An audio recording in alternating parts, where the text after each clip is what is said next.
Hello, readers by eyes and by ears. This is Mari Chan, and welcome back to another video on my YouTube channel. Today, we are continuing with the reading of Stars of Chaos, Volume 1, also known as Sha Po Lang by Priest. To keep things a little bit more on the cohesive side with this one, since it is in arcs, I am actually going to do my best, unless they are super long, to keep all the arcs in one video. So sometimes videos might be a little bit longer. And today, we're actually diving into Arc 1, Order, chapters 11 through 16. I hope you all enjoy. Arc 1, Order. In the capital city, a gosling alights. Chapter 11, Reeling in the Net. Gu Yuan wasn't naturally disposed toward modesty or open-mindedness. The reckless frivolity of youth had been ground out of him by the yellow sands of the western regions, and he now had some resemblance of restraint. But just as a dog can't resist eating shit, one's nature is difficult to change. He was arrogant and obstinate. Praise or insult, he never took anyone's word seriously. Yet, early that morning, when Gu Yuan had been drinking wine under the alias of Shen Shiliu, he heard Shen Yi say that Chang'eng was tracing his handwriting. At that moment, his emotions were impossible to describe. For the first time in his life, Gu Yuan felt terrified.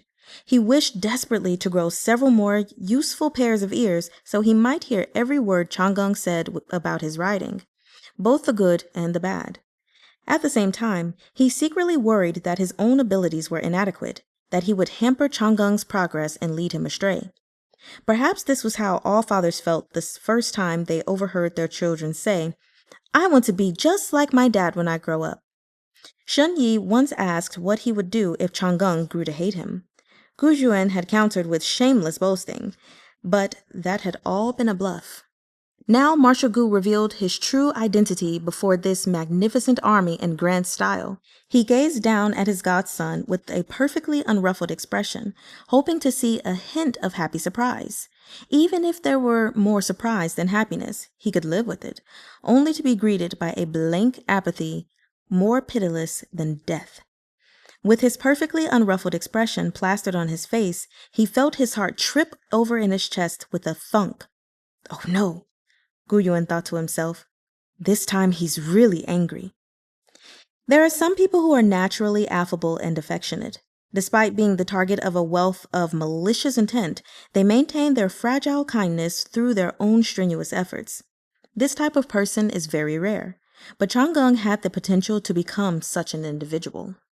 In the blink of an eye, his life had undergone a massive upheaval. Before he had the wherewithal to sort through the murky truth of his own history, he had been sucked into the chaos of the barbarian invasion.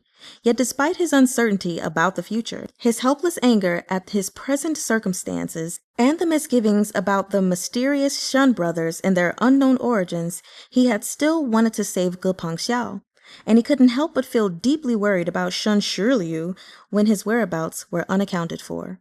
All this time, Chang'eng had been thinking about how the entire city was filled with murderous barbarians right now. If Shen Xianshang was here by his side, then what of his little Yifu, who took forever just to step over the threshold at the front gate of his house? Who would protect him? Who would help him escape? But all his worries and anxieties scattered away into flying ash the moment he heard the name Gu Yuan. Chang'eng had no idea how to face Shen Gu Yuan anymore. How laughable! How could the world-renowned Master Gu be a blind and deaf invalid? What need had he for Chang'eng's concern? Furthermore, why would Gu Yuan appear in this insignificant backwater town? The Black Iron Battalion had originally been stationed in the far-off western regions. How could they possibly assemble so quickly?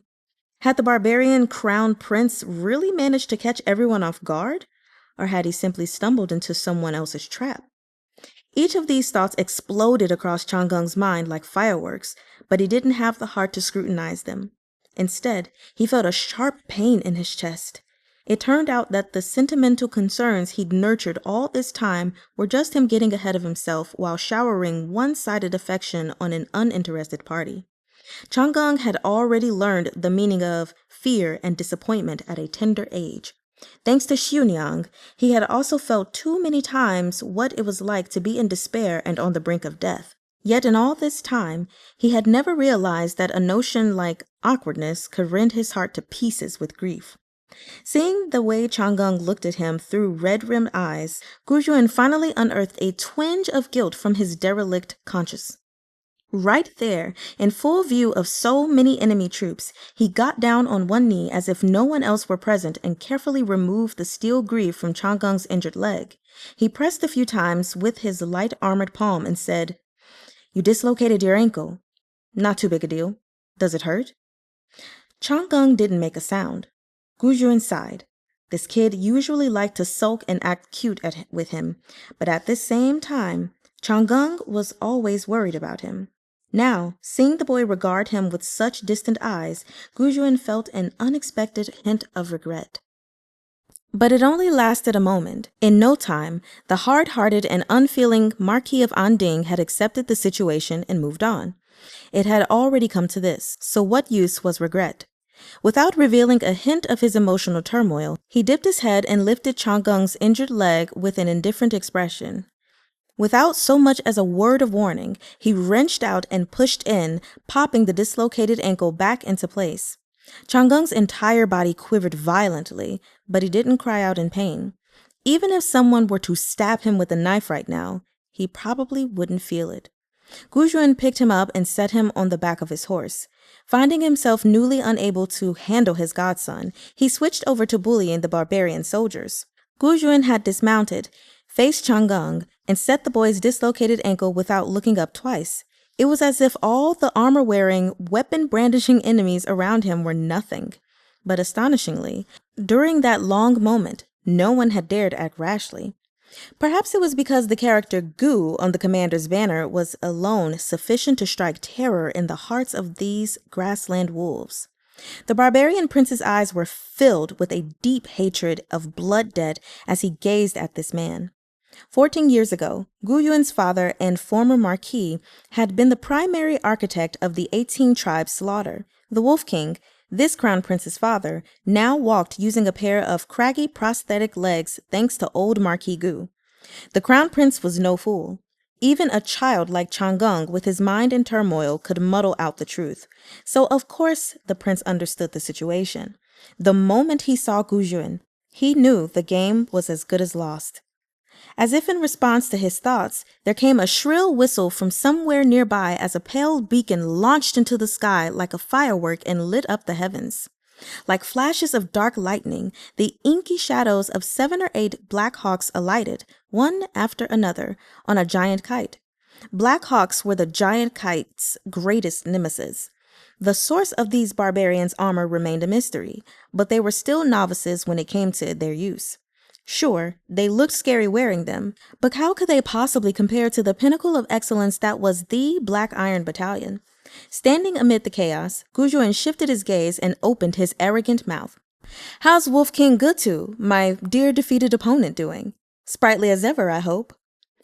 Even as Shun Yi had condemned the barbarian prince to his face and fought him head-on, he had remained unfailingly polite from beginning to end, exhibiting the righteous poise expected of the representative of an indomitable power.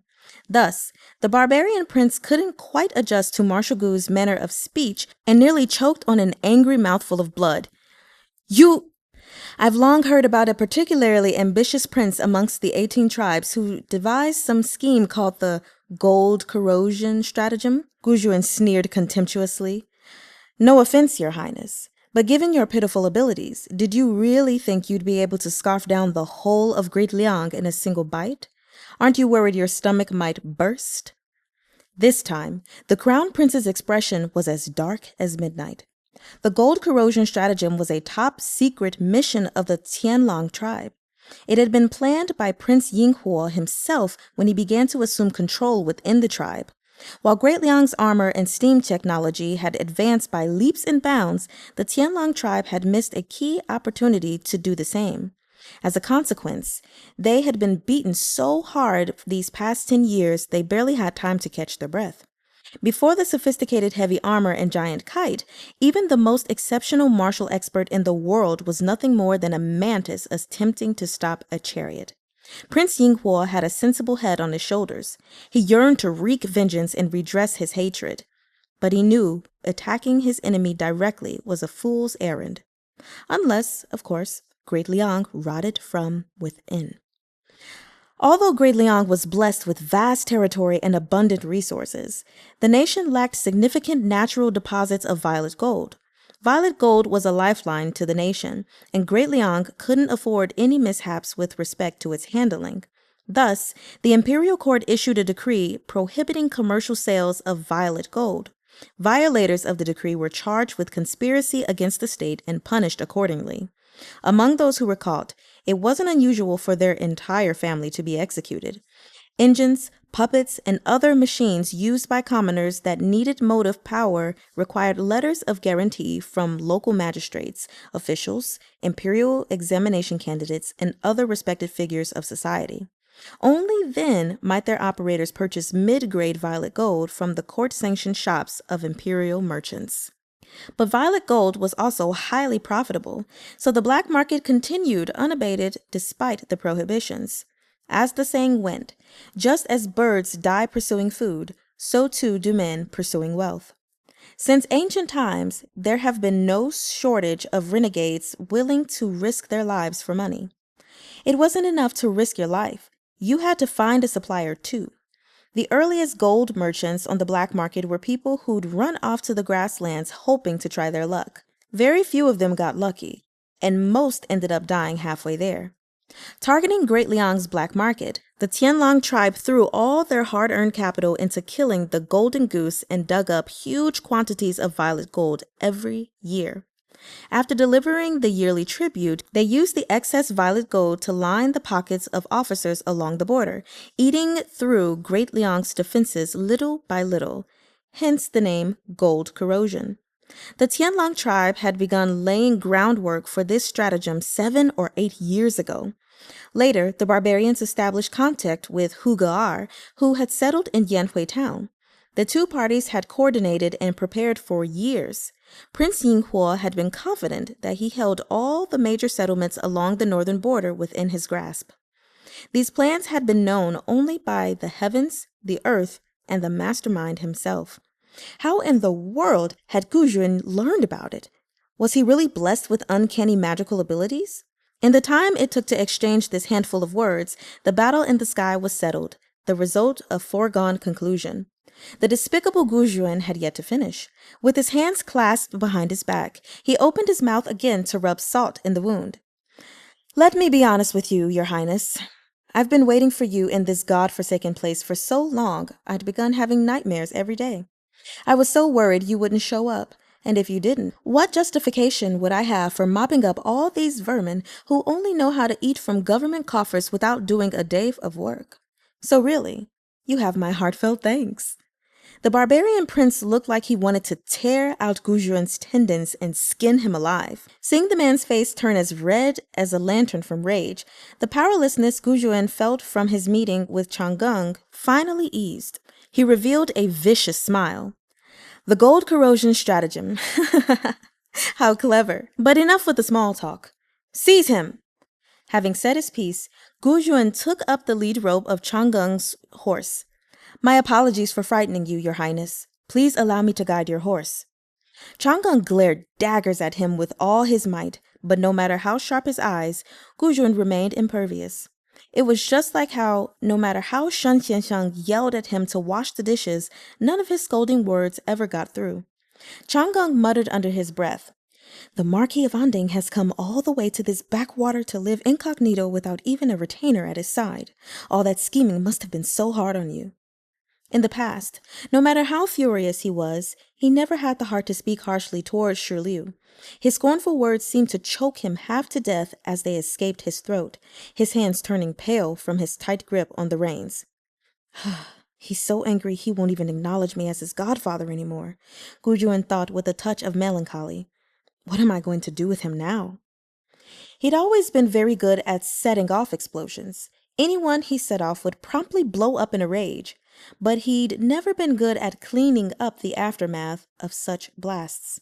For some reason, every time he tried to admit his mistake and patch up a quarrel, he only ended up angering the other person more. Guzhuan braced himself, then softened his voice and explained to Chang'e. The military operation is the reason I couldn't reveal my identity, Your Highness. I've committed many offenses and taken great advantage of Your Highness up till now.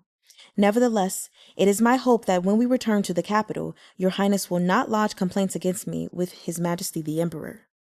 Before he could finish speaking, Gu Pengxiao cried out from where he sat perched on the wall, "Look out!" At some point, a barbarian had hidden himself amid the debris. This warrior cranked the power of his steel greaves up to the highest setting and appeared behind Guzhuan in the blink of an eye, swinging his sword down with a furious bellow. From his seat on the horse, Chang'e glimpsed the incoming enemy out of the corner of his eye. In that moment of desperation, he no longer cared about the acrid bitterness flooding his heart. He instinctively threw himself forward to protect Guzhuan from the long blade. Yifu!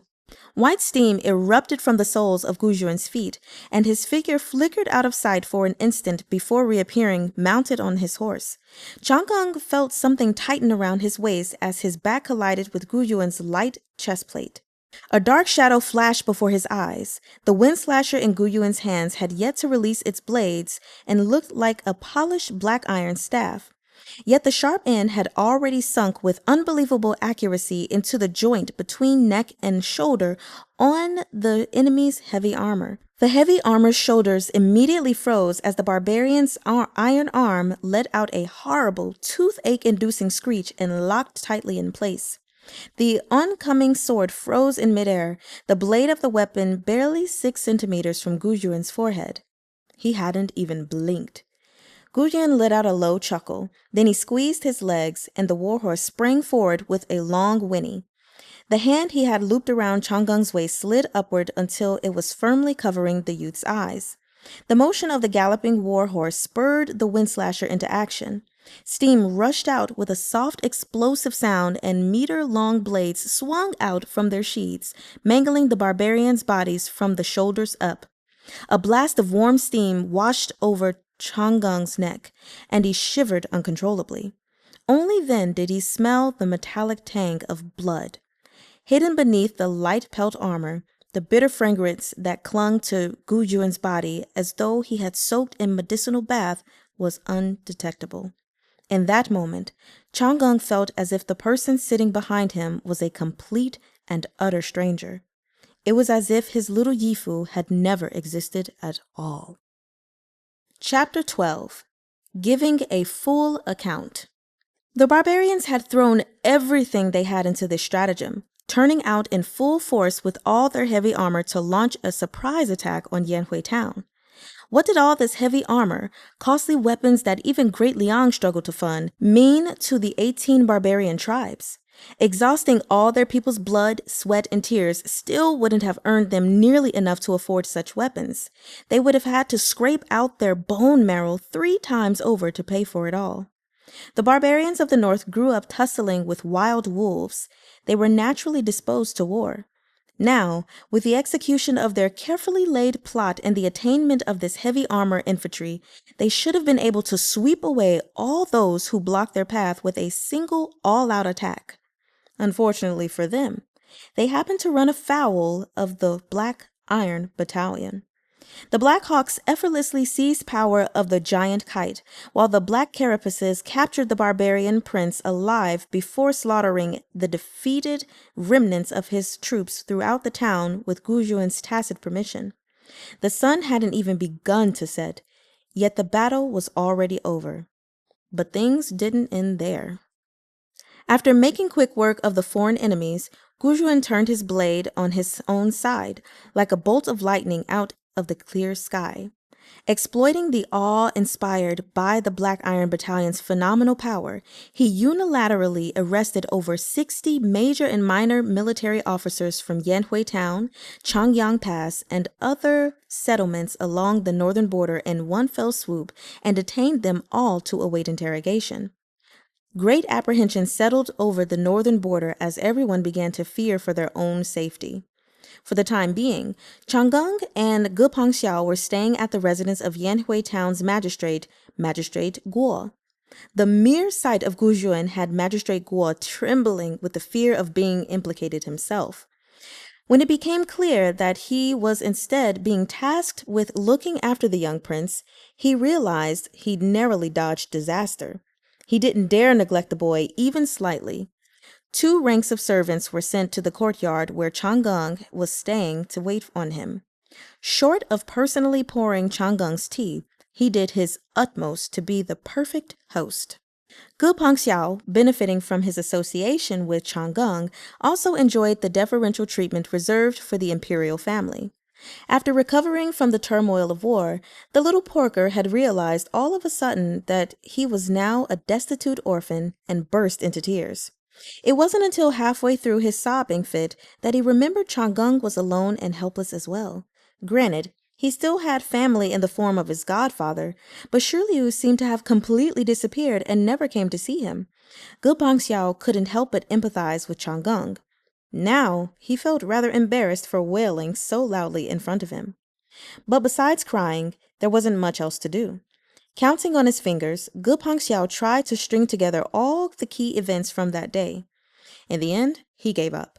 It was all too complicated for him to understand, and no matter how he turned things over in his head, they ended up a tangled mess. "Da-ge," he asked Changgung.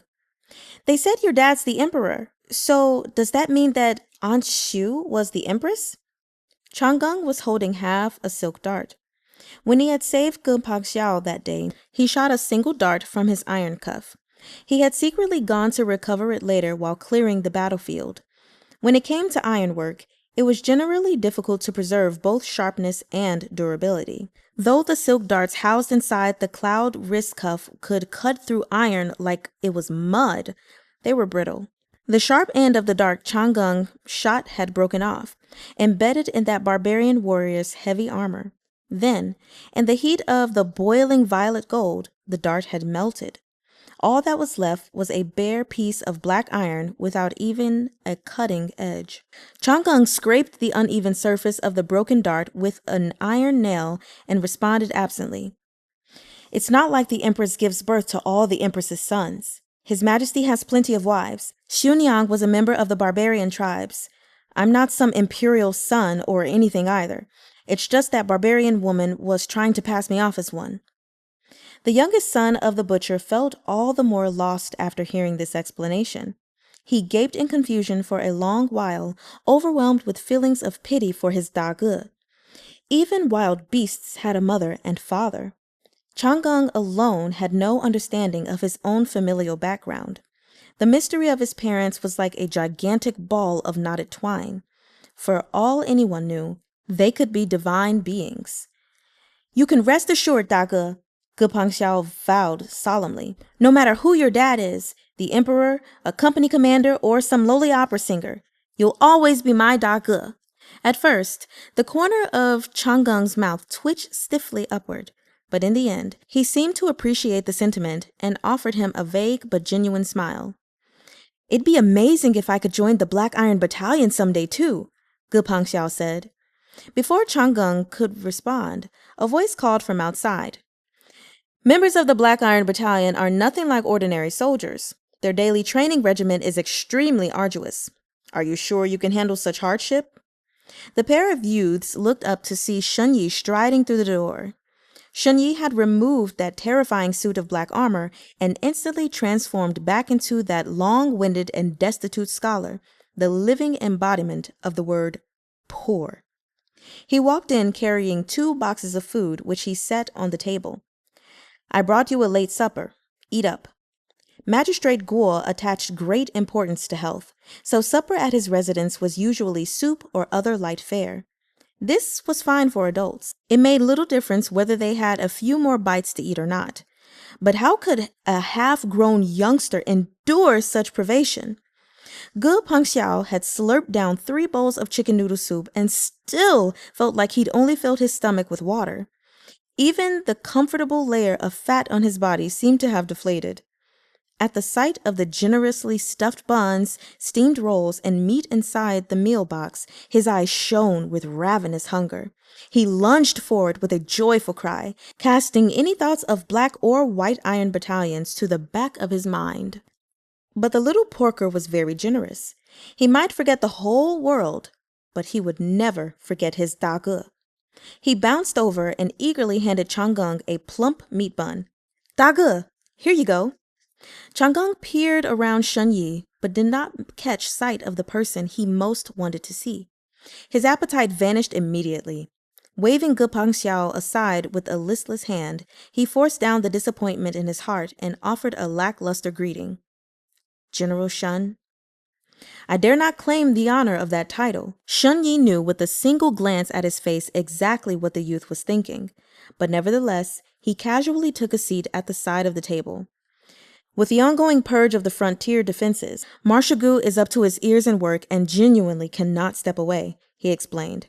However, he's deeply concerned about your highness and charged me with checking in on you.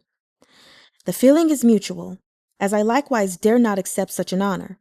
Chang'eng lowered his head indifferently and fell silent for a spell. Then he said coolly, Shirliu, the Marquis is so busy managing state affairs every day. I'm amazed he has time to think of us at all. Shun Yi smiled. If the marshal knew how coldly you speak of him behind his back, he'd surely be dismayed. Unfortunately, he's the type of person who never expresses his feelings directly when he's upset, but instead comes up with all sorts of creative ways to pick quarrels with others. It's really quite tough being his subordinate at such times. Chang'eng didn't respond for a while. His attention seemingly focused on the broken blade in his hands. He picked a spot on the dart with utmost care and began to slowly bore a hole through the metal with the iron nail. The youth understood the situation with perfect clarity. He didn't believe for a second that Shun Yi was an ordinary subordinate. Even on an undercover mission, what kind of subordinate would dare order the Marquis of Anding to wash the dishes and cook kanji? That is, unless the god of longevity had hung himself and the subordinate in question had become tired of living. Everyone was silent. The atmosphere became unbearably awkward. Though Shun Yi remained smiling, he was cursing internally. Chang'eng's attitude was clearly aimed at Gu Jun, yet the bastard buried his head in the sand and shoved Shun Yi over as a scapegoat. Ever since I fell in with that bastard Gu, he thought to himself, I've only ever run into trouble. Shun Yi hailed from an aristocratic family. In fact, he was distantly related to the old Marquis on his mother's side. Back when the late Marquis was still alive, he brought Shun Yi to stay at the Gu family home. Half the heroic acts of mischief Gu Yuan committed in his childhood owed their success to Shun Yi's meritorious service. It was only later, when the old Marquis and the princess both passed away, that the two parted. Gu Yuan inherited his father's noble title and moved into the imperial palace, while Shun Yi achieved scholarly honors through the imperial examination. Yet, after passing the exam with flying colors, he refused to enter the Hanlin Academy. Instead, in a move everyone around him considered abject lunacy, he applied for admission to Lingshu. Despite its name, the Lingshu Institute had absolutely nothing to do with decocting medicine or diagnosing illness. Rather than fixing human bodies, the Institute's sole purpose was to build and repair machines. Like the Imperial Guard, it was under the direct oversight of the Emperor. This institute was the greatest leech on the Ministry of Revenue's coffers, as well as the kindly benefactor of the two ministries of Works and War. The 8 major military branches of the Great Liang Army consisted of the Kite, Carapace, Steed, Pelt, Hawk, Chariot, Cannon, and Dragon divisions. The schematics for each division's equipment, the plans for improvements and upgrades, and even the trade secrets of the Black Iron Battalion, all of it came from the Lingshu Institute. Members of the Lingshu Institute often joked self-depreciatingly that they were His Majesty's personal artificers. They rarely participated in important matters raised in the imperial court and were not found among high-ranking officials. Most of the time, they preferred to hole away in the Lingshu Institute and tinker with those iron fellows. Nevertheless, no one dared put them on equal footing with common tradesmen who eked out an oil-soaked living. Gu Yun hadn't been able to drag the Black Iron Battalion back into existence all those years ago simply because of the urgency of the war and a flimsy decree issued with a flick of the imperial hand. Much of the credit lay with his old friend, Shen Yi, who helped him grease the wheels at the Lingshu Institute. At the critical moment, the Lingshu Institute stood behind the young general and lent him their powerful support. Thanks to their backing, the military force that had fallen into decline for over a decade could once again stand up to the wagging tongues of the elite literati. After the revival of the Black Iron Battalion, Shen Yi left the Lingshu Institute and accepted Gu Yuan's invitation to be his personal armor mechanic. It went without saying that Chang'e, with his narrow experience of the world, had no inkling of these messy backstories, nor did Shen Yi have any intention of laying them all out. He merely raised his head and said to Ge Pengxiao, "There are a few things that I need to tell His Highness. Could you please—" Quick-witted as always, Ge Pengxiao promptly said, "Sure thing. You two go ahead and talk. I'm sleepy after eating so much anyway, so I gotta get to bed." He grabbed 2 more meat buns, shoved a giant hunk of pork shoulder into his mouth, hopped down from his chair, and scampered off. When all the irrelevant people had left the room, Shen Yi slowly began to speak. Back when the war in the western regions began to stabilize, Marshal Gu received a secret imperial edict from His Majesty the Emperor. It commanded him to travel to the northern border to track down and retrieve the 4th prince, who had vanished with the noble consort's younger sister all those years ago. Chang'e's hands paused in their motions, and he looked up, gazing wordlessly at Shen Yi. Shen Yi continued without missing a beat, his expression open and sincere. As we neared Yanhui town, we discovered signs of barbarian activity beyond the town gates. Perhaps your majesty is not aware, but the heir of the Wolf King has always shown signs of great ambition. By then, he had long harbored thoughts of sedition. Concerned that misfortune would befall the northern border, Marshal Gu stopped to investigate. To his surprise, he encountered your highness surrounded by a pack of wolves. Marshal Gu spent much of his childhood at the side of the eldest princess and once had the pleasure of meeting the noble consort.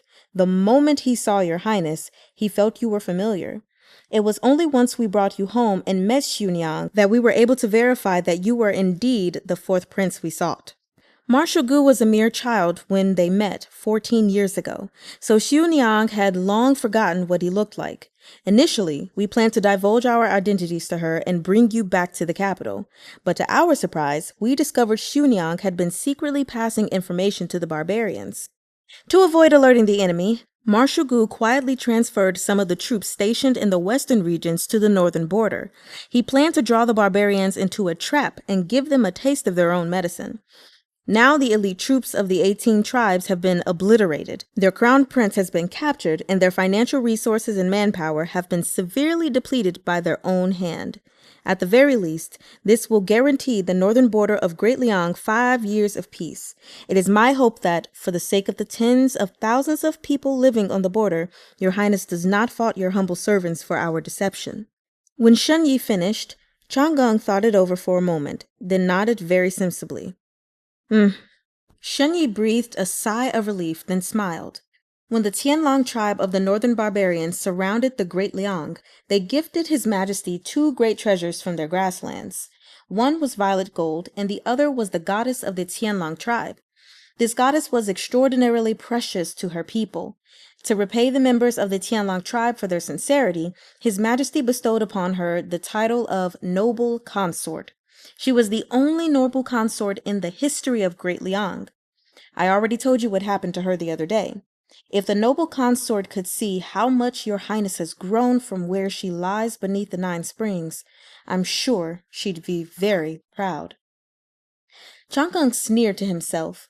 If this was all true, then didn't that make Xiuniang, Ge, his aunt? If his mother's sister was so lacking in moral integrity, then how much better could his mother have been? According to common sense, Chang'e said, The real story is more likely that upon discovering she was pregnant with the vile spawn of her conqueror, this noble consort did everything in her power to escape. Perhaps she even tried to induce an abortion to get rid of the child. Shunyi fell silent. The secret affairs of the imperial harem were unfit for detailed discussion, but this little brat's guess was surprisingly accurate. At the end of the day, Shun Yi was a sly Jing who had been hobnobbing with influential nobles and officials since childhood. No matter his thoughts, he didn't reveal a hint of them on his face. Instead, he assumed a convincing expression of muted alarm. Your Highness, what are you saying? If this is about Miss Xu, then there is no need to overthink. After all, Miss Xu was a foreigner. The loyalty she felt toward her tribe is understandable. Besides, she wasn't the one who gave birth to your Highness. Even if her heart was filled with resentment, she still spared no effort to raise your Highness into adolescence and did everything she could to send your Highness's half of the Mandarin duck jade pendant back to the capital. I'm sure she had long been prepared to die for her nation. Isn't that clear evidence of her concern for you due to the blood you shared? If your aunt cared for you so, how could your mother not have loved you? Shun Yi paused, then added artfully, Your Highness and the noble consort seem cast from the same mold. However, your temperament and disposition resemble His Majesty. Blood cannot lie. As for the incident where Miss Xu broke your Highness's toe, I'm sure there is some other explanation for her actions. It is also possible that, given your young age at the time, your Highness has simply misremembered. Shen Xiansheng's words were reasonable, his delivery surpassingly eloquent. If Chang'eng did not already know so well that he had been administered a slow-acting poison meant to eventually drive him insane, he probably would have been taken in by the story he spun. He might have even believed that Xiuniang really did put a lot of thought into his care. But now, this young boy no longer trusted the truth that spilled from another's mouth so easily. His heart contained 1 peck of speculation and 2 bushels of doubt. He couldn't help but pull apart and analyze every word spoken to him, and when he scrutinized any one thing slightly, he found himself filled with misgivings. Chang'eng suddenly felt bone-weary. After enough time had elapsed to burn through a stick of incense, Chang'eng politely ushered Shun Yi, whose smile had started to turn stiff, out of his temporary residence. I was ignorant and inexperienced in the past, said Chang'eng as he walked Shun Yi to the door, thinking that Marquis Gu was disabled. I often troubled him with my long-winded nagging. I sincerely hope the Marquis will forgive my indiscretion. Shun Yi looked down, but all he could see was the whorl of Chang'eng's hair at the crown of his head. The boy refused to meet his eyes. He sighed and took his leave from Chang'eng's small courtyard with a heavy heart. Stepping out of the gate and turning onto a narrow footpath, he was immediately treated to the sight of the legendary Gu Juan, who was up to his ears in military affairs, sitting in a little garden. A profusion of mint plants grew in Magistrate Guo's garden. Gu Yuan was sitting alone in a small pavilion, absent-mindedly picking leaves off the mint. He'd held each leaf in his mouth for a while, then chewed them up and swallowed them down. How long he sat there, who could say? But the mint plant beside him was picked nearly bald, looking for all the world like a shrub that had been ravaged by a mountain goat. Shun Yi coughed softly, but Gu Yuan didn't seem to hear him. It was only when Shun Yi walked closer that Gu Yuan, with some effort, squinted and recognized him. Has the medication worn off? Shun Yi asked with a sigh. Gu Yuan's expression turned bewildered. He instinctively tilted his head, making a gesture like he was struggling to hear. Shun Yi walked up to him and leaned in toward his ear. Let's head back first. I'll tell you everything afterward. Give me your hand. There's a flight of stone steps over there. Gu Yuan refused Shun Yi's arm with a shake of his head and reached into his lapels for his glass monocle, which he set on the bridge of his nose. Without another word, he carefully made his way out of the pavilion. The beauty marks at the corner of his eye and his earlobe seemed to have grown duller in color. Shun Yi glanced at the mint brush that had been gnawed into a state of baldness by Gu the mountain goat before following after him. Chapter 13. Begging for forgiveness. In actuality, Gu Yuan was staying right next door to Chang'eng. However, his lodging seemed rather desolate by comparison. If Chang'an were to say, "There's no need to wait on me," Magistrate Guo would have made a shameless exhibition on himself and declared, "Not only is His Highness hardworking and frugal, he also loves his people dearly," before herding some dozen servants over to his courtyard. But even if he had a whole barlap sack stuffed with entrails, he still wouldn't have the guts to toady up to Marshal Gu. Upon moving in, Gu Juan had said, light as a feather, "Don't disturb me." Aside from those terrifying Black Iron Battalion soldiers, no one dared take a single step into his temporary place of residence. In the past, whenever Gu Juan couldn't see or hear things clearly, he would become incredibly tense. He absolutely hated having unfamiliar people wandering around him back then. It had been a long time since Shen Yi had seen him in such a state of hypervigilance. He thought that after lying low in Yanhui town for 2 years, Gu Juan had made peace with the blurry world around him. But now it seemed that was not the case. Perhaps the one who had learned to peacefully coexist with his disability had been Shen Shiliu, not Gu Juan. Although Gu Juan gave off the impression that he was calm and unruffled, always with a card up his sleeve, most of the time it was only an act. Yet this act was so lifelike, no one could see through his facade.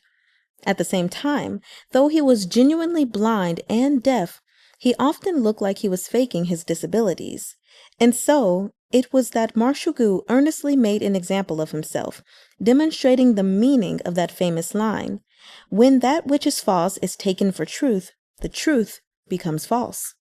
Even Shen Yi couldn't tell whether there was something wrong with his brain or if the deception was deliberate. Oh, and also, his feelings truly were sincere, though this truth wasn't all that convincing either. Dusk approached. The curtain of night had fallen, but the evening star had yet to reveal itself. The first thing that Gu Juan did upon returning to his rooms was light all the lamps. Then he removed his glass monocle, rubbed fiercely at his eye, and said to Shen Yi, "Give me my medicine." Shen Yi was a gentle and refined nag. If his first profession was fighting wars, badgering others was his second. He responded with routine ease, "Marshal, any medicine is 3 parts poison.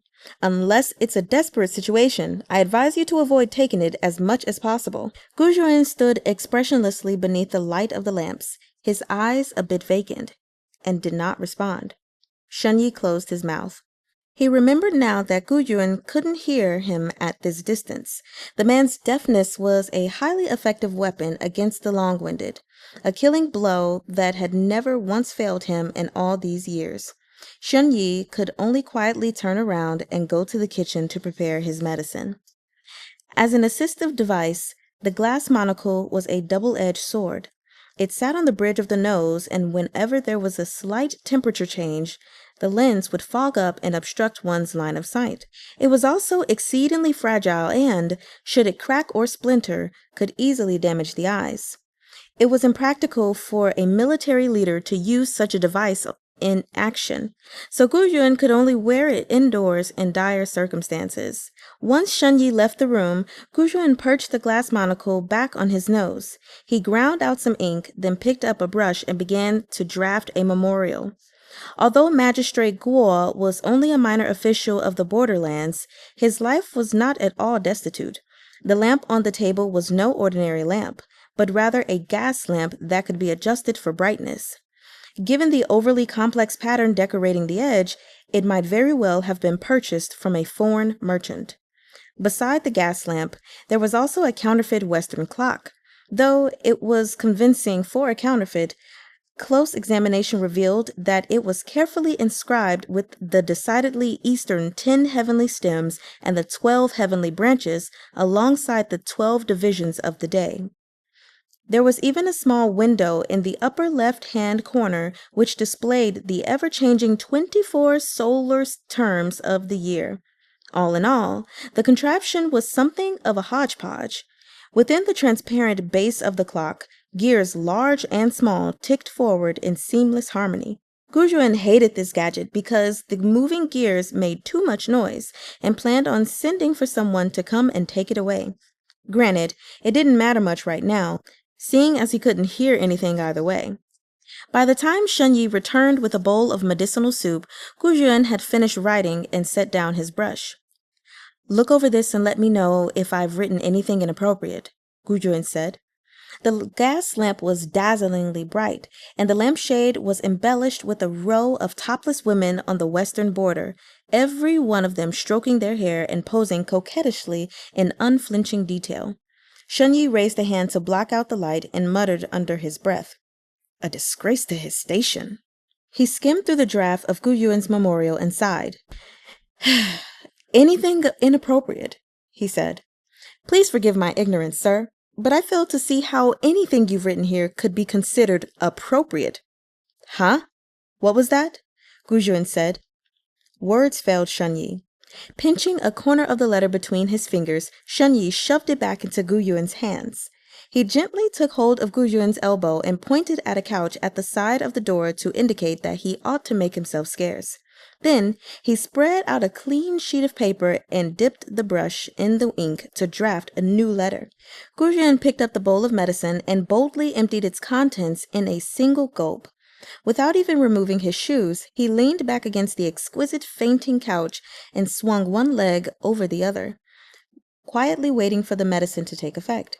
Guyuan's hands were not idle. His quick fingers fluttered as he folded the rejected memorial into a paper swallow. With a flick of his hand, he sent it flying at the back of Shunyi's head. Honestly, this man was such a menace. Hearing the gust of wind, Shunyi turned and snatched the bird right out of the air. It was so absurd. He couldn't even be mad anymore.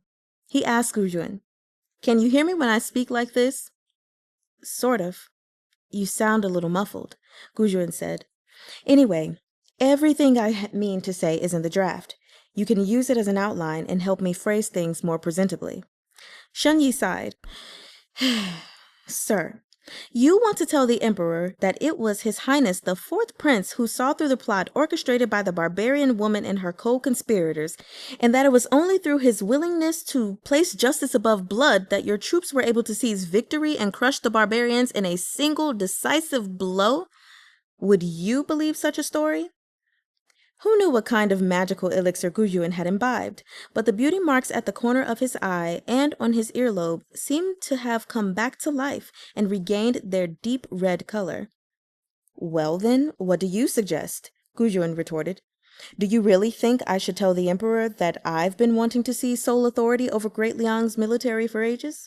That immediately after the dust settled on the Western Front, I was chomping at the bit to go clean up military leadership on the northern border?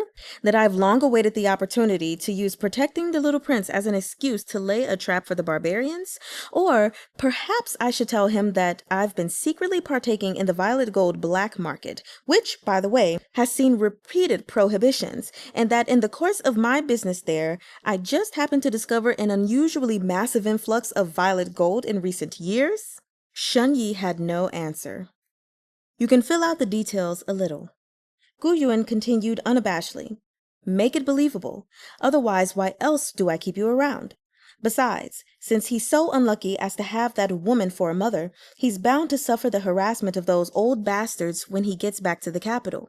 Make sure you add a few flourishes when you're done. Say that, despite the Fourth Prince's bleak life, his fierce devotion and sincere loyalty to his country is undiminished. Embellish his story, make him sound a little tragic. As long as we make the Emperor cry, who will dare wag their tongues?" Shunyi didn't know what to say. He'd only just finished comforting the prince at the man's behest, and now he wanted him to make the Emperor cry. He set down the brush with a grim smile. "Perhaps this humble servant hasn't swallowed enough ink. I find myself unable to spit up the words needed for such a task. Please entrust this assignment to someone more qualified." "Ah!" Shunyi turned to look, only to find that bastard Gu resorting to the old age ruse of inspiring pity via self-injury. He put on his act without an ounce of shame. "My head hurts. Ow, ow, ow. It hurts so much it feels like it's about to explode. Ji Pingxiong, aside from you, there's no one who can help me. How can you bear to betray me like this? This mortal existence is truly cold and ruthless. What point is there in living on?" At that point, he clutched at his chest and collapsed onto the little couch, stiff as a coffin board, playing dead. Why was he clutching his chest when it was his head that hurt? A little line of veins burst cheerfully into being on the back of Shunyi's hand. Nevertheless, after a while, Shunyi had no choice but to sit back down, smooth out a sheet of paper, and deliberate over every word as he began to edit Guyuan's memorial to the emperor. Guyuan showed no sign of rising from the dead. He really did have a headache. Shunyi knew this was the side effect of the magical elixir. After drinking a bowl of that medicinal soup for a short period of time, enough perhaps to burn a stick of incense, his eyes and ears would become keen and his entire body would feel relaxed. Yet, once that time passed, he would be afflicted with a splitting headache, the world spinning before his eyes as his hearing faded in and out. These effects would last for just under an hour before slowly receding. When they disappeared, his eyes and ears would function just like those of able-bodied people for a limited amount of time. As for how long they would remain that way, it was difficult to say. The first time Guyuan took the medicine, his head hurt so fiercely that he slammed it against his bedpost again and again. Afterward, he'd been able to see and hear clearly for over 3 months. He'd nearly forgotten that 2 of his senses were impaired. As he began using this medicine more frequently, however, 2 things happened. On one hand, he mastered the supreme feat of falling asleep no matter how painful the headache. On the other, the medicine seemed to gradually lose its effect. At present, a single dose could only provide him with 3 to 5 days of clarity. Perhaps in a few years' time, Shunyi thought, this medicine will no longer have any effect at all. The 2 of them, one sitting, one supine, fell silent. Only when the night grew dark and the sound of the night watch floated through the window did Shunyi set down his brush. Turning around, he reached for a blanket and laid it over Guyuan's body. Guyuan was still in the same coffin board-like position, motionless save for his furrowed brows. His lips and cheeks were bloodless. Those 2 cinnabar beauty marks, the only spots of unearthly, contrasting color in the lamplight. Shunyi glanced at him briefly before quietly taking his leave. When Marshal Gu rose the next day, he was back to being that vigorous and lively beast, the Marquis of Anding. The sky had yet to lighten when Shunyi was rudely awakened by the early rising Guyuan banging on his door. Groggily undoing the latch, he was treated to the sight of Guyuan gleefully announcing, "The item I ordered has finally arrived. Just you wait. I'll definitely cheer that little bastard right up when I go beg for forgiveness." Shunyi blinked furiously, a slightly ominous feeling unfurling in his heart. The Marquis of Anding ordered 4 soldiers of the Black Iron Battalion to carry a box longer than a roof beam, then swept out majestically to look for Changgung. As he passed the mint bush he had mauled the day before, he yanked off another leaf and stuffed it in his mouth, paying no mind to its sharp, serrated edges. With the leaf on his tongue, he began to whistle a jaunty little tune of his own making, an open proclamation of his venerated presence that could be heard from afar. He'd scarcely stepped through the front gate of Changgung's courtyard when he was greeted by a murderous swing of an oncoming sword. A servant boy who had been standing to the side about to serve the tea yelped in terror, the tray in his hands clattering to the ground and its contents, teacups, teapot, plates, and bowls, smashing to pieces. A palm-sized dagger shot out at Guyuan's sleeve, catching Changgung's sword in mid-air as the man slid out from beneath the blade like a fish in water. The sword and dagger rasped lightly against each other in the resonant sound of metal striking stone. Then, with a light flick of Guyuan's crooked finger, Changgung felt his wrist go numb. Nearly losing his grip on his sword, he had no choice but to withdraw. Guyuan slipped the dagger back into its home in his wrist guard. Then he clasped his hands behind his back and said with a smile, "Is there something bothering your highness so early in the morning? It's all right. Please feel free to vent your frustration on my body if it helps ease your anger." This goo bastard may have thought he came to offer a humble apology, but no matter how one looked at him, he seemed to have come specifically to pick a fight. Chapter 14. Breaking the Ice. Gupang Xiao had originally planned to fawn over Chang'eng while he practiced the sword first thing in the morning, but before he could even begin to gush with praise, this unexpected incident occurred. He immediately transformed into a fuzzy little quail chick and cowered to the side in a stupefied daze, too scared to even breathe. It was still early in the morning, but Chang'eng didn't look like he had slept well at all. His complexion was so pale it was tinged with green. The corner of his eye twitched slightly as he shot Guzhuan a penetrating glance. He slowly lowered the tip of his sword and said in a restrained voice, "It was my momentary lapse of control. Please excuse my indiscretion, my lord." Guzhuan rubbed at his chin, no longer daring to smile. His expression turned stiff. He tentatively raised his hand, wanting to sling his arm over Chang'eng's shoulder as usual, only for Chang'eng to shy away. "Please come in," Chang'eng said coldly. Guyuan awkwardly retracted his hand, bringing it to his mouth to cough dryly into his fist. "Chang'eng, wait." Hearing his godfather call his name, Chang'eng instinctively halted his footsteps. He watched as Guyuan turned around and waved a beckoning hand behind him. Soldiers entered in perfect unison, carrying a box between them. After setting the box inside the courtyard, they drew back and dropped to one knee in an orderly row. "Sir." Guyuan lifted his palm upward, an indication for the soldiers to rise. Then he stepped forward to personally pry open the lock on the door. The lock was overly complicated, and the way he pressed his hands over it was like teasing a child with a rattledrum, deliberately mystifying. Turning back, he shot Chang'eng a smile. "Come here. Let me show you something good." The lid of the box opened with a click. Gepang Xiao tugged at Chang'eng. When he saw the other's lack of enthusiasm, he stepped forward with irrepressible curiosity to peer into the box first and cried out in surprise. A silver suit of heavy armor lay quietly on the box. It was without a single blemish, and the lines of its body flowed so smoothly that its gleam nearly burned the eyes. It was terrifyingly beautiful. Compared to this suit, the heavy armor those barbarians had obtained from who knows where seemed like unwieldy lumps of iron. "This is the iron I commissioned from the masters of the Lingshu estate a while back," said Guyun, exceedingly pleased with himself. "Its violet gold fuel efficiency is twice that of other heavy armor of the same class.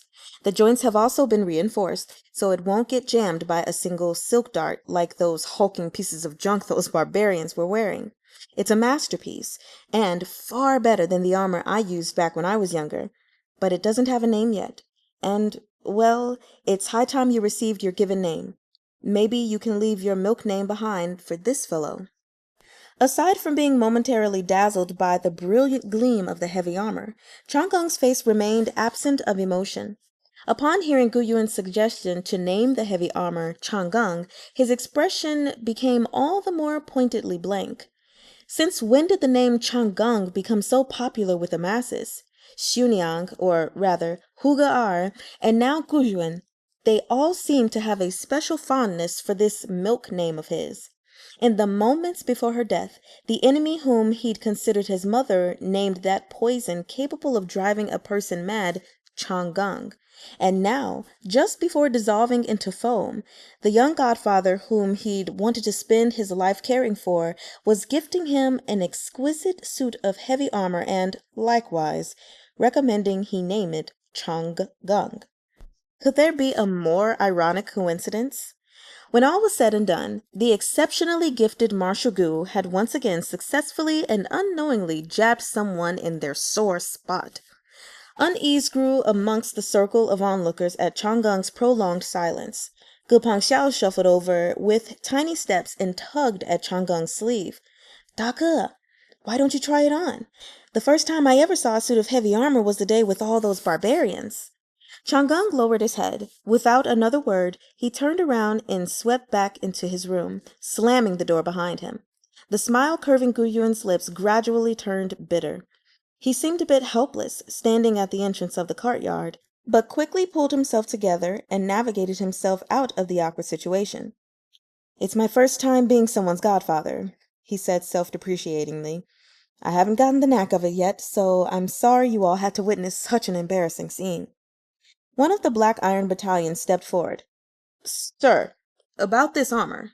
You can put it over, Why don't you put it in the outer room for now? You may give him the key later. Gudrun paused. It seemed he wanted to say something else, but in the end, only uttered a deflated, forget it. Casually dressed in a thin, unlined indigo robe, he didn't seem very sturdy at all. He'd put so much thought into getting into Changung's good graces, only for his plan to blow up in his face. He stared at the closed door before him with an air of disquiet, looking rather pitiful.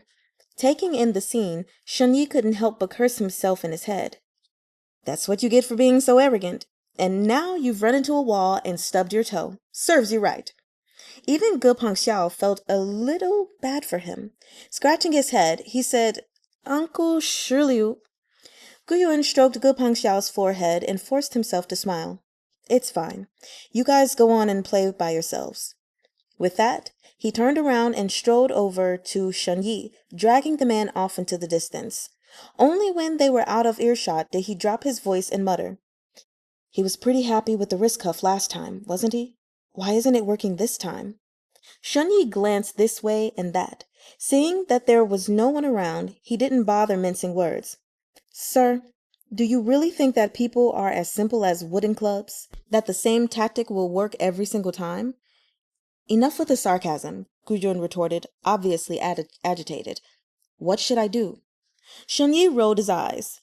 Look, you caused such a stir on the northern border after keeping him in the dark for so long. He's shown you nothing but sincere devotion. But what have you done in return? Right now, he thinks you've been pretending to be blind and deaf and lying to him about everything. Also, the mother who raised him since birth has turned out to be a northern barbarian spy. She's dead, and for all he knows, you're the one who forced her to take her life. Bullshit! Gudrun cut him off. The enchantress from the grasslands only killed herself so willingly because she was certain of their success. If she knew I was here, she would have realized their plan was doomed. If she thought they would fail, there's no way she would have offed herself. Shani mulled his head over, but couldn't follow his reasoning.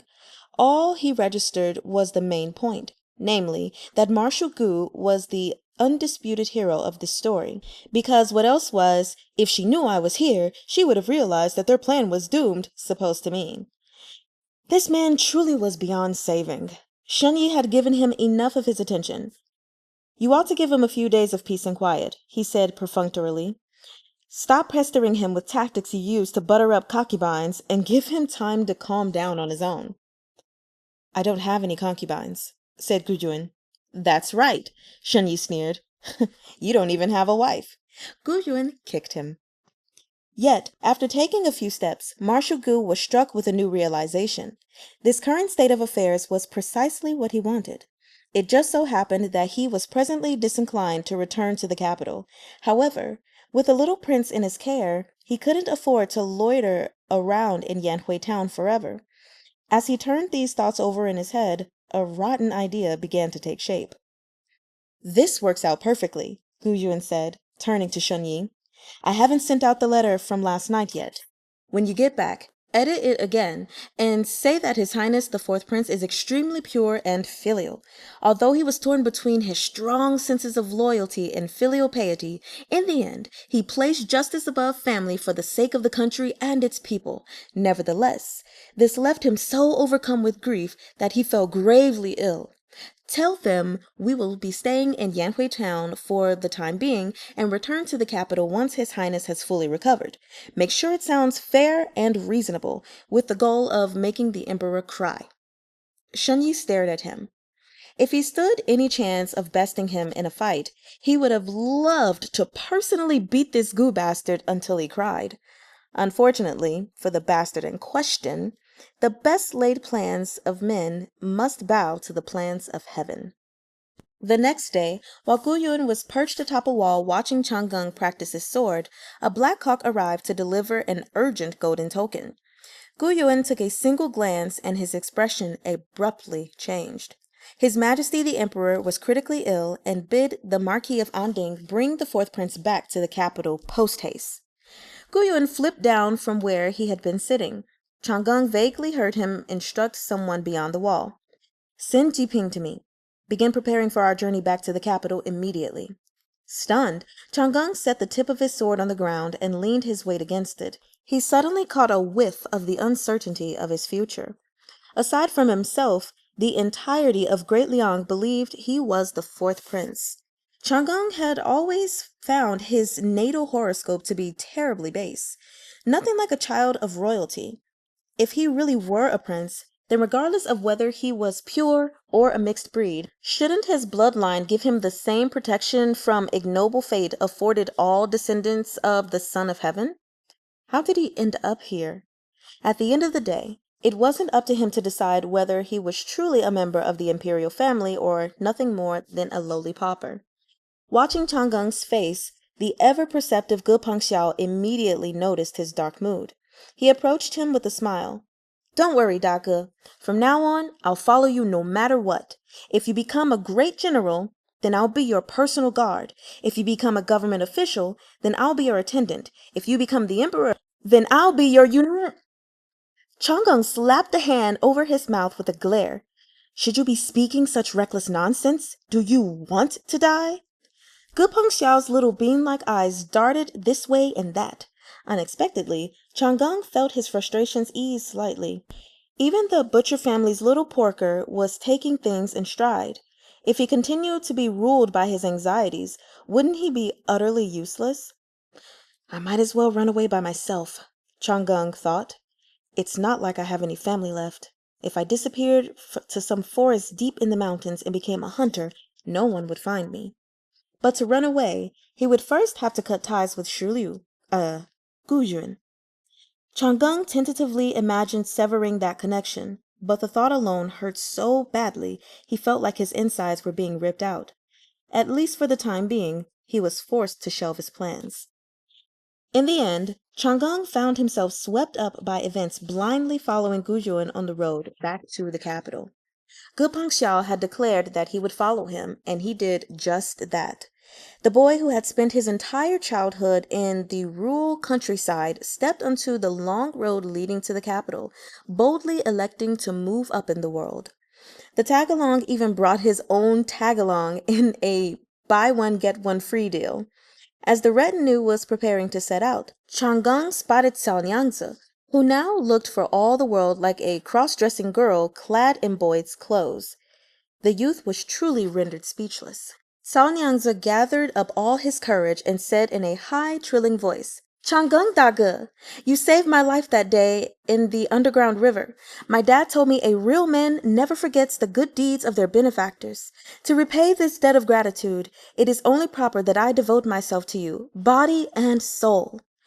Chang'e got goosebumps from hearing the words, a real man. And upon hearing the words, devote myself, body and soul, his stomach began to hurt. There's really no need for you to devote yourself to me like that, he responded stiffly. Cao Niangzi's ears were bright red. He began bashfully. I want to follow you to the capital so I may attend to your needs. Chang'e wanted to reject him outright, but as the words reached the tip of his tongue, they inexplicably slipped back down his throat. His impression of Ge Pengxiao and Cao Niangzi had always been that one was a tagalong while the other spoke scarcely a word in his presence.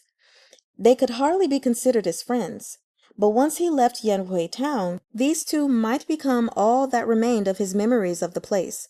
Shun Shiliu didn't count. Chang'e hesitated briefly. Then he turned to the guard Guzhun had assigned to him for the trip and said, Da Ge, if I could trouble you to consult the Marquis of Anding about this matter. The guard returned in short order. The marshal says the decision is up to you, Your Highness. Chang'e exhaled softly and thought to himself, sure enough, Guzhun would never concern himself with such a trivial matter. Thus, with Ge Pengxiao and Cao Niangzi in tow, Chang'e mounted his horse and cast one last look back at Yanhui town. The giant kite once made its yearly return to port here. On those days, both sides of the river would fill with sound from the people lining the streets to welcome it back. Life here was simple and poor, but there were nevertheless quiet moments of joy. Now, though the fires of war had merely singed it, the entire settlement seemed to have been cast into deep shadow. The town was quiet, the silence only broken here and there by the rise and fall of cawing crows. Chang'e had an indescribable premonition in his heart. He felt that those simple and happy days of yore would never return. The elite contingent of Black Iron Battalion soldiers rushed back to the capital at a forced march. Even as a youth brimming with energy, Chang'e was exhausted after a few days of travel. They had set up camp within a valley that day. In his fitful sleep, Chang'e managed to conjure up a brand new nightmare. He dreamed that he stabbed Guyun in the chest with a steel knife and that his blood sprayed high into the air. Guyuan's face was pale as a sheet as his eyes dimmed and became unfocused. A thin line of blood trickled from the corner of his mouth. "Yifu!" Chang'e shouted, and sat up in his bed in a panic. He instinctively pressed his hand over his chest, his entire head drenched in sweat. Chang'e had discovered that after being scalded by the violet gold, the silk dart he had smoothed down was covered in scrolling marking resembling auspicious clouds. He had bored a hole through the metal and hung it around his neck. This was the silk dart that had helped him kill a barbarian warrior. Since Chang'e had witnessed bloodshed, he believed he could no longer be considered a child and was qualified to be a man. Thus, he kept that bit of metal on his person at all times. The fragment of black iron was ice cold to the touch, and its cool metal surface gradually calmed Chang'e's mind. He exhaled a slow, shaky breath and crawled out of his tent. The guard on night watch moved to follow him at once, but the youth waved him away. Chang'e walked alone to the small river and washed his face. Hearing the delicate chirping of an insect in the underbush, he reached out and easily captured the tiny, little late autumn cricket in the palm of his hand. With the retreat of the summer heat came the imminent chill of autumn. This little creature's life was about to run its course. Thinking the cricket rather pitiful, Chang'e loosened his hold and released it from captivity. He strolled aimlessly along the river bank until he inadvertently arrived at the commander's tent, where Guyun was staying. Returning to his senses, Chang'e smiled in self-mockery and was about to turn around when he saw Shen Yi come rushing over with a porcelain bowl in his hands. A familiar medicinal fragrance wafted through the air. Chang'e's nose twitched slightly. He found he could no longer walk away. Chapter 15. A Late-Night Conversation. It was very difficult for Chang'e to see Shen Shiliu and Guyun as the same person. Shen Shiliu was an uncultured wastrel from a border town. He spent his days lazing around and strolling about, was a terribly picky eater, and never did a speck of work. He was as solid and real as he was despicable. But Guyun was different. To most people, Guyun was less like a person and more like a three-headed, six-armed idol with magical powers. In this vast country spanning thousands of kilometers, there was only one Guyun. Chang'e wasn't the only one who felt this way. Whenever they stopped to think about it, Gepeng Xiao and Cao Niangzi also felt like they were living in a dream. But Chang'e was different from his two little friends. After all, Shen Shiliu wasn't their godfather. Chang'e didn't resent Guyun for deceiving him. He had been misled by falsehood since birth and was long accustomed to it. What was one more lie? But this boy was rarely demonstrative with his affections. He'd given a small part to his neighbors in Yanhui town and a small part to the perennially absent company commander Xu. As for what remained of his affection and concern, he had entrusted it all to his young godfather. Now that General Gu had swept in out of nowhere and erased his little Yifu from existence, the greater part of his emotional attachments crashed to the ground and cracked open a bloody expanse in Chang'e's heart. And that stung. Yet now, with his late-night medicine delivery, Shen Yi had caused the shadows of the diametrically opposed Shen Shiliu and Guyun to unexpectedly overlap. Shen Yi exited the commander's tent a short time later with the empty medicine bowl in hand. He addressed the guards on duty. "Stand watch here. Do not allow anyone to enter and disturb him." Chang'eng drew closer, as if possessed by some demon or deity. After traveling together for so many days, of course Gu Yuan's personal guard recognized him. But acting on Shun Yi's instructions, they braced themselves to step forward and bar his way. Your Highness, the Marshal is feeling slightly unwell today and has already taken his medicine and gone to bed. Please tell us if there's something you need. We will help you in his stead. Back when they were next-door neighbors, Chang'eng didn't even have to knock when he came looking for his godfather. Now, he had to trouble a stranger just to see him. Chang'eng bowed his head despondently. Dage, terrified, the guard fell to his knees. This subordinate doesn't dare accept such an address from your highness. That's not what I meant. Chang'eng hastily waved a hand and said helplessly, When we met in Yanhui town, I used to bring him his medicine sometimes. I just wanted to check on him. If it's really too much trouble, then forget it. But Here, his voice faltered, unable to continue, and he could only offer a stiff smile. Chang'eng thought to himself that if he were turned away now, he would never come and invite such humiliation ever again. At that moment, another personal guard standing to the side stepped over and whispered, Didn't the marshal say there's no need to give notice if his highness wanted to see him? Don't be such a numbskull. Chang'eng's senses were keen, so of course he heard their exchange. Right then, he couldn't have said what he was feeling. The scent of the medicine had yet to disperse inside the commander's tent. The bed curtains were pulled open, and a figure lay in silence within their confines. Only when Chang'eng walked a little closer did he realize Gu Yuan was awake. Gu Yuan seemed to have a headache. His fingers were pressed tightly against his temples, and his brows were fiercely furrowed. To Chang'eng's surprise, he hadn't seemed to notice that someone had come in. Chang'eng cleared his throat from a few steps away and called out softly, My lord. He'd barely spoken when Gu Yuan flipped over and, in an instant, drew a sword from beneath the curtains. Chang'eng didn't have time to blink before the frosty gleam of the sword's blade was pressed against his throat, the chill where it touched him creeping up his neck. The man holding the sword was like a vicious dragon startled from slumber. Taken aback by his murderous aura, Chang'eng blurted out, Shiliu! Gu Yuan tilted his head minutely to the side. After what felt like an age, he finally narrowed his eyes and recognized Chang'eng. My apologies, he said vaguely. Stuffing his sword back under the covers, he ran his fingers gently over Chang'eng's neck. Did I hurt you? Chang'eng's shock had only just begun to fade when a faint suspicion rose in his mind. Could it be that he really can't see? But in the next moment, he felt there was no way. How could the Marquis of Anding possibly be half-blind? Gu Yuan groped his way to his outer robe, draping it haphazardly over him. What are you doing here? He asked. He tried to stand up as he spoke, but moved a bit too quickly. He swayed slightly, then sat back down. Gu Yuan sucked in a deep breath and pressed one hand to his forehead while bracing himself against the side of the bed with the other. Don't move. Chang'eng reached out unthinkingly to steady him. After a moment's hesitation, he bent to lift Gu Yuan's legs back onto the bed and tugged his blankets into place. He stood to the side in awkward silence for a while, racking his brains for something to say. In the end, he asked gracefully, What's wrong with you? The side effects of Gu Yuan's medicine had just begun to kick in.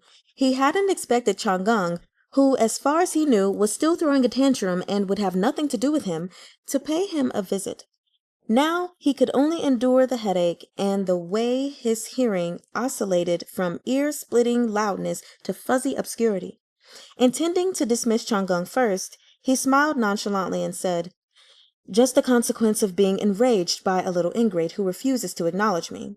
Now, if I could please trouble your highness to fetch me a pot of wine. He knew from past experience that drinking some wine would help ease his symptoms at a time like this. Chang'eng frowned as he looked him over with suspicion. Gu Yuan's head hurt so badly it felt like it was about to split open, so he made up a lie on the spot.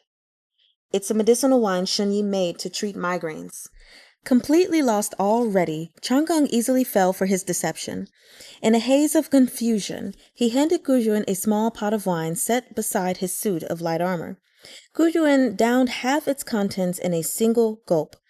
Seeing that he was about to polish off the whole pot, Chang'eng hastily caught his wrist and confiscated the wine. That's enough. Even if it's medicinal wine, you shouldn't be drinking like this. The strong wine scorched a fiery trail down to Guyun's stomach. It felt as though all the blood in his body was about to boil over. Guyun exhaled. As expected, his vision was clearer.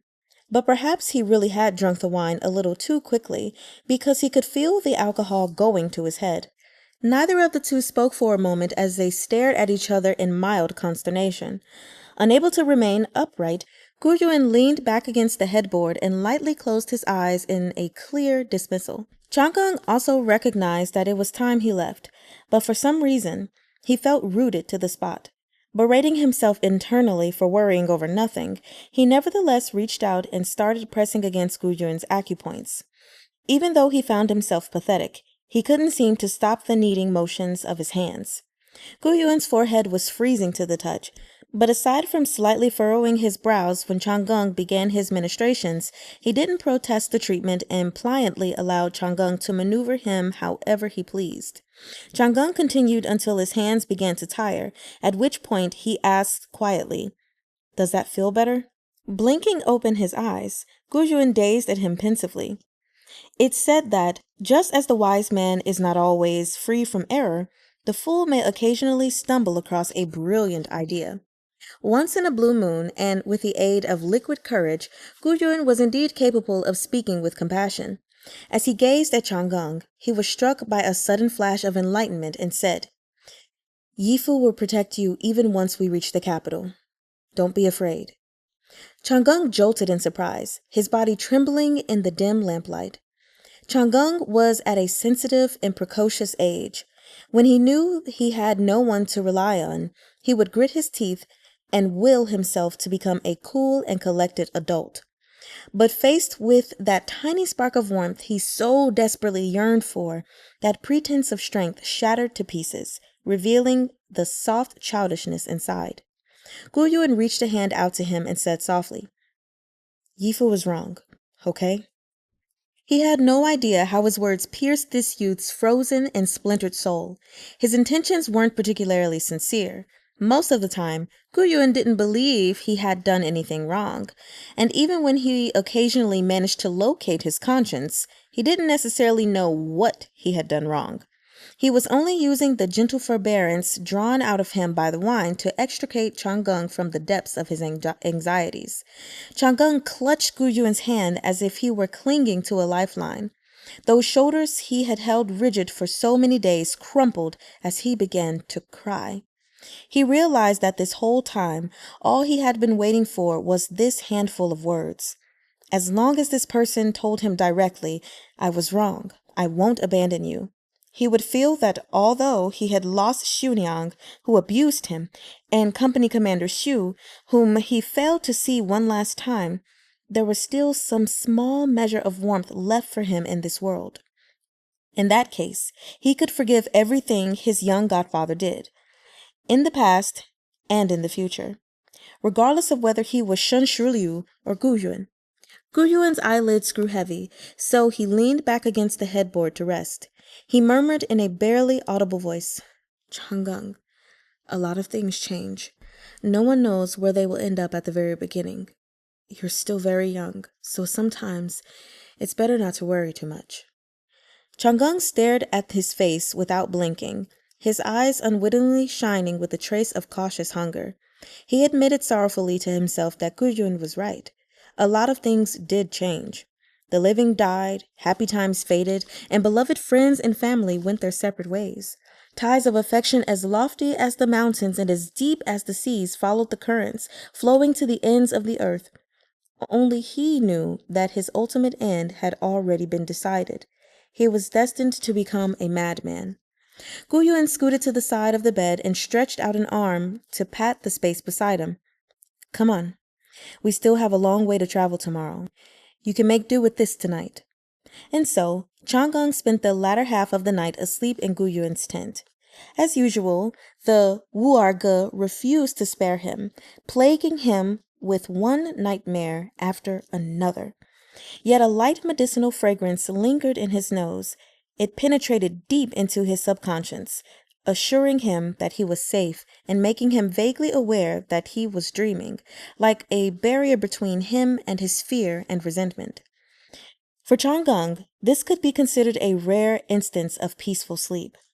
Of course, it would have been better had he not awoken to discover he had fallen asleep on the Marquis of Anding's arm, rendering it numb, or that he had spent the night constantly burrowing into the man's arms. And it was made even worse by the fact that Gu Yun was the sort of bastard who was fundamentally incapable of empathizing with the boy's tender and volatile heart. The more embarrassment he felt, the more Gu Yun would go out of his way to pour salt on the wound. Marshal Gu was personally of the opinion that after sharing the same pillow for a night, the two of them were reconciled. Thus, he once again reverted to his old despicable ways. Not only did he spend the morning teasing the boy while kneading his own arm, he also hinted that he would be periodically beating this dead horse again in the interest of future mockery. Chang'e figured Gu Yun's weakness and acute distress the night before must have all been an act.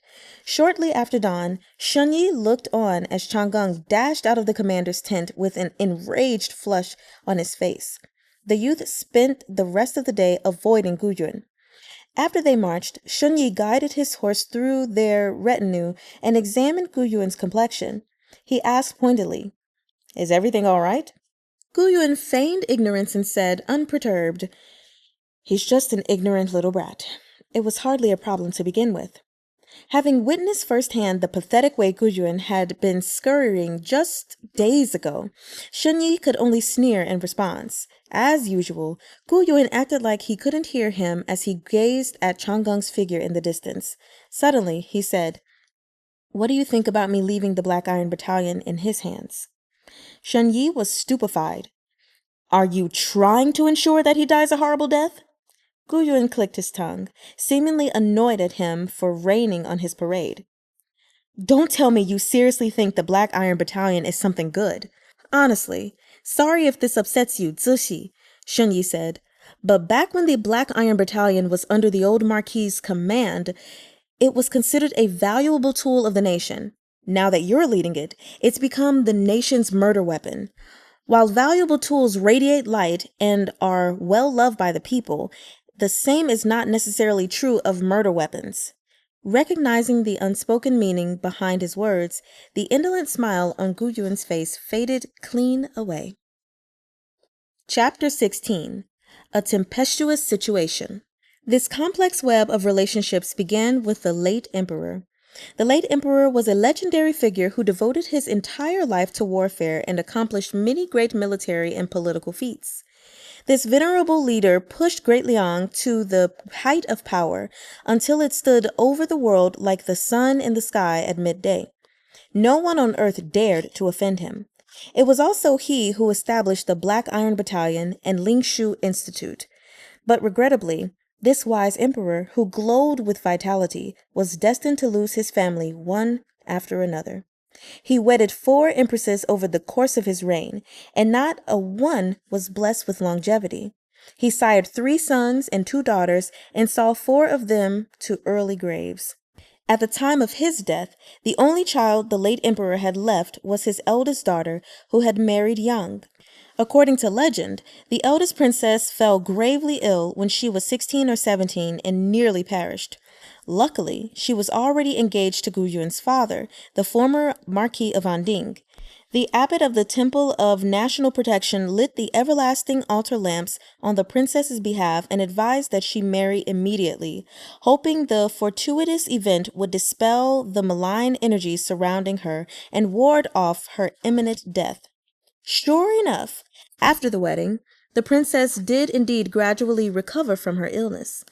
In retrospect, it seemed as though the early deaths of all the little imperial princes and princesses were the karmic price exacted by the cosmos for the late emperor's great deeds.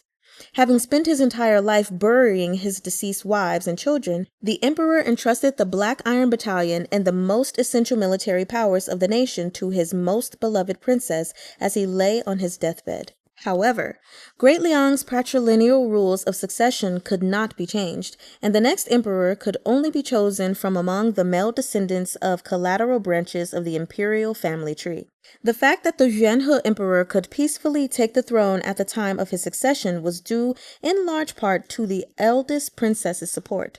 The Yuanhe emperor was very fond of the eldest princess and always referred to her respectfully as auntie. After she passed, he brought her only son Guyun to live in the imperial palace and took personal charge of his care. He bestowed upon him the courtesy name Zixi and was known to tell various civil and military officials on multiple occasions, "Zixi is my brother." He also ordered the crown prince to treat this cousin of his with utmost respect and address him as his imperial uncle. Whether he called him uncle or aunt was of little importance, for they were all empty titles. What mattered in truth was that behind the young boy Guzhun stood a significant portion of Great Liang's martial power, as well as the military authority vested in the black iron tiger tally passed down by the Marquis of Anding. With the old Marquis's subordinates still in service, the Yuanhe emperor would be sorely pressed to maintain the stability of his position should Guzhun come to harm while under his care. And so, while Guyun was young, the Yuanhe emperor seized his chance and spent 10 years chipping away at the power held by the subordinates of the former Marquis of Anding. Beset by such a devious means of attack, the Black Iron Battalion nearly splintered to pieces. The Yuanhe emperor might have succeeded in this endeavor, but even the best laid plans may be derailed by chance. The invasions of foreign enemies threw the frontier of the western regions into crisis. The Yuanhe emperor dispatched 3 commanders-in-chief in rapid succession, but each one was either too old or too incompetent. Accustomed to feigning peace and prosperity, the nation of Great Liang had turned its resources toward civil administration at the expense of national defense. Consequently, there was not a single man capable of providing military leadership in this time of need. Thus, the Lingshu Institute, which had lain silent for many years, suddenly presented a memorial requesting that the Black Iron Battalion be reinstated. And just like that, despite having one foot in the grave, the useless pile of scrap iron at which the emperor had spent 10 years paring away survived the onslaught and rose from the dead under Guyun's command. Guyun's feelings toward the emperor were exceedingly complicated. On one hand, after the former marquis and the princess passed away, it was the emperor who had raised him to adulthood. It was the Yuanhe emperor who gave him all the warmth that his parents never afforded him. His mother, the princess, was nothing like a staid, married lady who spent her days hidden away at home. Rather, she was a sword-wielding, horseback-riding warrior who rushed headlong into battle. The fact that she had managed to survive long enough to make it to her wedding day, despite her father's calamitous fate, proved that she was a true heroine. Guyun never knew what it was like to have a warm and caring mother. Instead, it was as though he had grown up with 2 fathers. He hadn't even learned to toddle steadily on his small legs before his unreliable parents toted him along to the battlefields on the northern border. There, he lived a harsh life and grew up on a diet of wind, dew, and sand. Whatever bits of soft pampering and refined sophistication he was exposed to in his life came from the Yuanhe emperor. On the other hand, the Yuanhe emperor had a weak temperament unsuited to a ruler. In his youth, this weakness was regarded as sentimental benevolence and righteousness, but as he grew older, it could only be considered muddle-headed incompetence. Rather than turning his mind to strengthening and revitalizing the vast expanse of the nation, the old man spent his days worrying about keeping his grip on the tiny piece of territory that was his imperial authority. When he wasn't using underhanded tactics to manipulate his officials into power struggles and evening out the political playing field, he was going out of his way to create trouble for Guyun and sowing disillusionment among the ranks of the military. On one hand, there was his diligent love and care, while on the other, there was his diligent sabotage. Given the option of being caught between the 2 extremes of his diligent nature, Guyun would much rather spend his time eating sand on the border. The moon waxes only to wane, Shunyi said meaningfully. Doing too much is as bad as doing too little. Sir, the ancients taught us that the greater one's achievements, the greater care one must take to avoid disturbing the heart of the sovereign. As things stand, you have thrashed enemies on all 4 of the nation's borders. A clever person might think that your next step is an armed rebellion. Of course, you and I know you have no such intentions, but who knows what the Emperor will think? I was bestowed the title of Marquis of Anding, the Marquis of Order, Gu Yuan said indifferently. Therefore, it is my responsibility to fight for the sake of order in Great Liang. As for the rest, what concern is that of mine? Shunyi shook his head and was about to respond when Gu Yuan cut him off. I know what you're trying to say, but there's no need. Over their many years of partnership, they had developed the ability to communicate so much with eyes alone that their conversation was nonsensical to anyone who happened to overhear. Actually, the reason Shunyi broached this subject wasn't because he wanted to discuss the current emperor with Gu Yuan. Given the sovereign's age, chances were that his summoning Gu Yuan back to the palace right now meant his time was near. There really wasn't much to say. Rather, Shunyi was alluding quite obviously to the new ascendant emperor. Aside from Chang'e, the long-lost child, the reigning emperor had 2 sons. The crown prince Li Feng had been well versed in the classics and the annals of history since childhood and had a steady temperament. Like his father, he preferred the pen to the sword and opposed large-scale expansion of the nation's armed forces. This prince believed that further military conquest would offend the heavens and harm the welfare of the common people. Conversely, it was the fiercely ambitious second prince, Prince Wei, who once openly declared his desires to expand the nation's borders and personally step onto the battlefield to strike down enemies of the state. For military leaders such as themselves, there was hardly any need to say which of the 2 was more desirable. Gu Yuan's expression darkened slightly. Shunyi knew he ought to leave it at that, but he couldn't help but say, Sir, if you expressed your stance, even if it was just tacit approval. Gu Yuan shot him a glance, his eyes like a pair of wind slashers suffused with murderous intent. Shunyi's heart stuttered in his chest, and his voice abruptly failed him. After we arrive at the capital, Gu Yuan said deliberately, with a palpable chill in his voice, leave the 3 divisions on standby outside the 9 city gates. Anyone attempting to fish in troubled waters while His Majesty is indisposed, no matter who they are, is to be executed on the spot. Have I made myself clear, Shun Jingping? Shun Yi's complexion paled. After a long moment, he finally muttered, Yes, sir. The pair fell silent for a spell. Gradually, Gu Yuan's expression eased. Suddenly he said, It's not about you. Shun Yi smiled with difficulty. In the 13th year of Yuan He, both the princess and the marquis had passed, and you had been sent back to the Shun family. Back then, my eyes and ears were already injured, and I could barely see or hear. Gu Yuan's speech was slow and unhurried. It was snowing heavily that day and freezing cold. I'd taken the former marquis's sword and hidden myself behind the door to my room, refusing to allow anyone to come near. It was the emperor who came in secret to my family's courtyard with the 3rd prince. The emperor, the magnificent sovereign of our nation, stood in the snow for nearly an hour before he finally managed to coax me out of my room. He traced words into the palm of my hand and even instructed his attendants to build a snowman for the 3rd prince and me. The 3rd prince, Yan, was younger than me by a year and as shy as a little girl.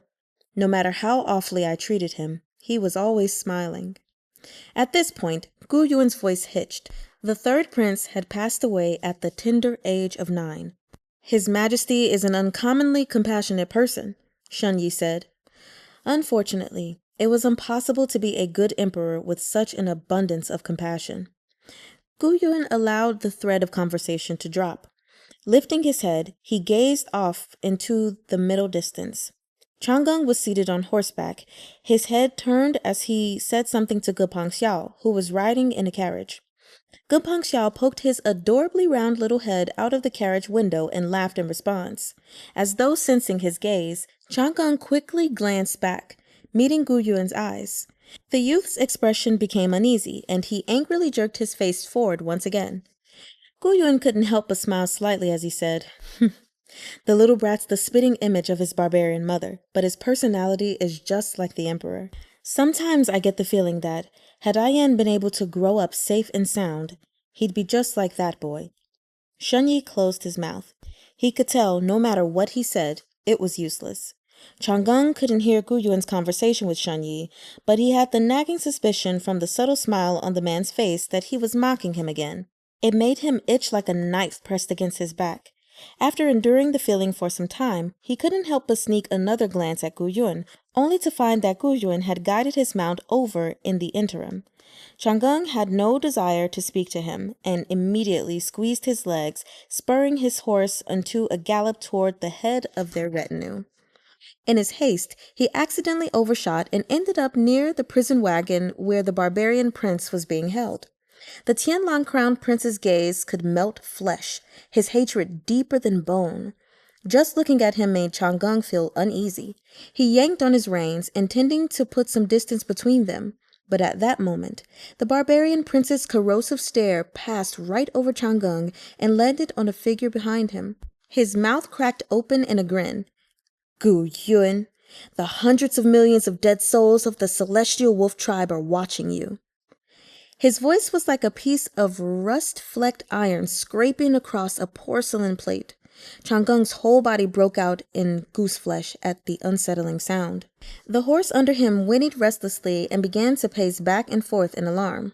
"The lingering spirits of my people are watching you. Their buried, armored remains are all watching you.